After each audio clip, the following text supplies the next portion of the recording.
হরে কৃষ্ণ, রাধে রাধে। এই যে সামনে কৃষ্ণ পক্ষ, এই কৃষ্ণপক্ষের যে একাদশী, গোস্বামী মতে ভাদ্র মাসের 31 তারিখ, এই একাদশীটির নাম ইন্দিরা একাদশী। স্বয়ং রাজা যুধিষ্ঠির ভগবান শ্রীকৃষ্ণকে বলছে যে এই কৃষ্ণপক্ষের যে একাদশী, সে একাদশীর নাম কি, এই একাদশী ব্রত করলে কি লাভ? তখন ভগবান শ্রীকৃষ্ণ বলছে এই একাদশী ব্রত পালন করলে সর্ব পাপ হতে মুক্ত হয়ে যাবে। এবং এই যে একাদশী, এই একাদশীর নাম ইন্দিরা একাদশী। মহিষ্মতি নগরে এক রাজা বাস করত, তার নাম হচ্ছে ইন্দ্রসেন।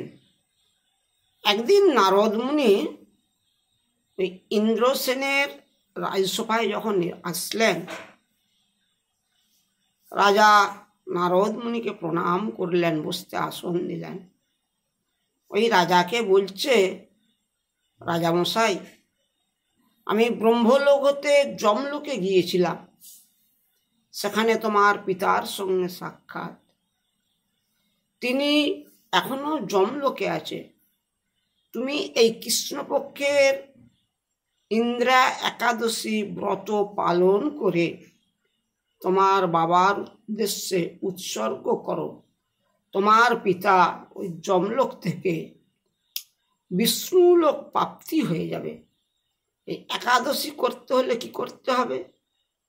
দশমীর দিন সাত্ত্বিক আহার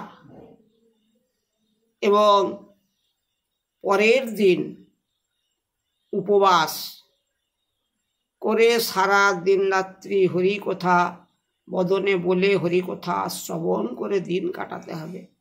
পরের দিন সকালা পারণের টাইমের মধ্যে পারণ করে সেই যে একাদশী ব্রত তোমার পিতার উদ্দেশ্যে তোমায় দান করতে হবে, উৎসর্গ করে দিতে হবে পিতার উদ্দেশ্যে। তোমার পিতা তখন যমলোক থেকে বিষ্ণুলোকে চলে যাবে।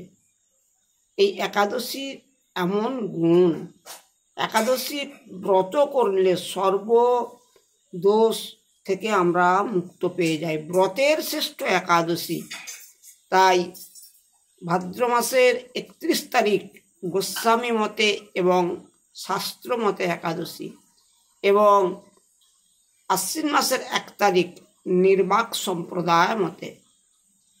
তাই আমরা ভাদ্র মাসের 31 তারিখ গোস্বামী মতে একাদশী ব্রত পালন করব। হরে কৃষ্ণ, রাধে রাধে।